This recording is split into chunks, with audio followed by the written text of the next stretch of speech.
જામનગરના અનાજ કરિયાણાની દુકાનમાં મોડી રાત્રે શોર્ટ સર્કિટથી ફાયરે આગ બુઝાવી.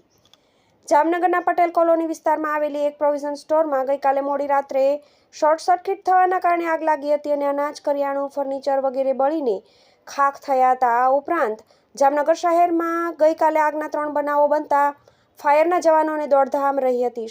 જામનગરમાં પટેલ કોલોની શેરી નંબર 9ના છેડે જય જલારામ પ્રોવિઝન સ્ટોર નામની દુકાનમાં ગઈકાલે રાત્રે 2 વાગ્યાના અરસામાં અકસ્માતે ઇલેક્ટ્રિક વાયરિંગમાં શોર્ટ સર્કિટ થવાના કારણે આગ લાગી હતી.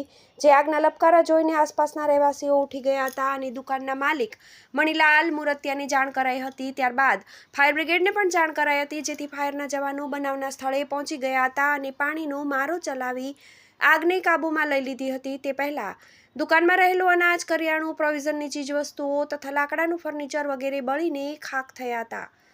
જામનગર શહેરના ગાંધીનગરમાં એરફોર્સની જગ્યામાં તેમજ બેડેશ્વર અને બેડીબંદર રોડ ઉપર 3 સ્થળોએ કચરા અને ઘાસચારામાં લાગેલી આગથી ફાયર બ્રિગેડના જવાનોમાં દોડધામ મચી ગઈ હતી અને 3 ગાડી પાણીનું ફાયરિંગ કરીને આગ બુઝાવી હતી. જોકે અન્ય કોઈ જાનહાનિ થવા પામી ન હતી. શહેરના ગાંધીનગરમાં આવેલ એરફોર્સની જગ્યામાં કચરામાં આગ લાગતા ફાયર બ્રિગેડના જવાનો સ્થળ પર પહોંચી ગયા હતા અને આગ વધુ પ્રસરે તે પહેલાં જ આગ બુઝાવી હતી. આ ઉપરાંત બેડેશ્વરમાં સંજય ઓઇલ મિલ પાસે ખુલ્લા કચરામાં આગ લાગતા ફાયરના જવાનોએ એક ગાડી પાણીનું ફાયરિંગ કરીને આગને બુઝાવી હતી.